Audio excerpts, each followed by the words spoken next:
regimental hospital of the Third Army where he was to serve.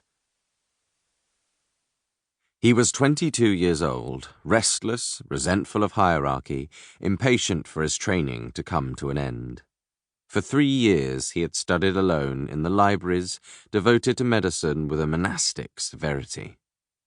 Onion paper feathered the margins of his textbooks, licked and pasted in by hand.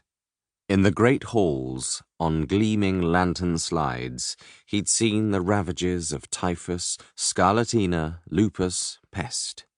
He had memorized the signs of cocainism and hysteria, knew that the breath of cyanide poisoning smelt of almonds, and the murmur of a narrowed aortic valve could be heard in the neck. In tie and jacket, freshly ironed for the day, he'd spent hours staring down from the dizzying heights of the surgery theatre, straining his neck for a line of sight through the restless coveys of his classmates, over the neatly combed heads of senior students, over the junior professors, the surgeon's assistants, across the surgical drape and down into the cut. By the time war was declared, he was dreaming nightly of the theatre. Long, demanding dreams in which he extracted impossible organs, half man, half pig. It was on butcher's scraps he practiced. One night, dreaming of an extraction of the gallbladder, he had such a distinct impression of the wet, leaden warmth of the liver that he woke certain he could carry out the surgery alone. If his devotion was total, its origin remained a mystery.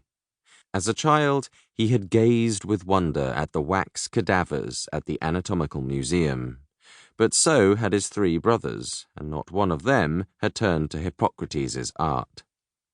There were no doctors in his line, not among the Krzelewskis of southern Poland, and certainly not among his mother's people.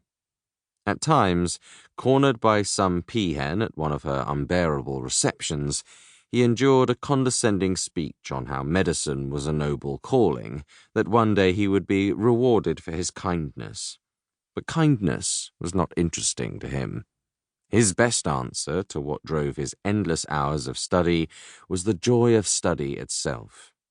He was not a person drawn to religious devotion, but it was in religion that he found the words, revelation, epiphany, the miracle of God's creations, and, by extension, the miracle of how God's creations failed.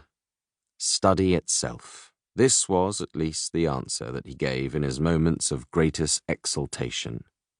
But there was another reason he had turned to medicine, one he only considered later in the hours of his doubt. Of the 2 other students he could call his friends, Feuermann was the son of a tailor, while Kaminski, who wore empty spectacles just to look older, was on a scholarship from the Sisters of Mercy. Although they never spoke of it, Lucius knew they had all come to medicine for its promise of social mobility. For Feuermann and Kaminski, this meant up, from the slums of Leopoldstadt and the charity school. For Lucius, whose father came from an ancient Polish family that claimed descent from Japheth, son of Noah, yes, that Noah, and in whose mother's veins coursed the same cerulean blood as that great liberator of Vienna and savior of Western civilization, Jan Sobieski, King of Poland, Grand Duke of Lithuania, Ruthenia, Prussia, Masovia, Samogitia, Livonia, Smolensk, Kiev, Volhynia, etc., etc. For Lucius, such mobility meant not up, but out. No, from the beginning he hadn't belonged among them. An accidental 6th child born years after the doctor told his mother she couldn't conceive again. Were he not the spitting image of his father, tall and big-pawed, with skin pale as alabaster, a shock of blonde hair fit for an Icelander, and old man's ducktail eyebrows even as a little boy, he might have wondered if he was another's child.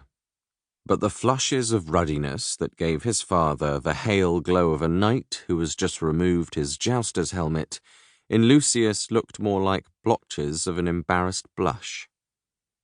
Watching his brothers and sisters glide through his mother's receptions, he could never understand their ease, their grace, their force.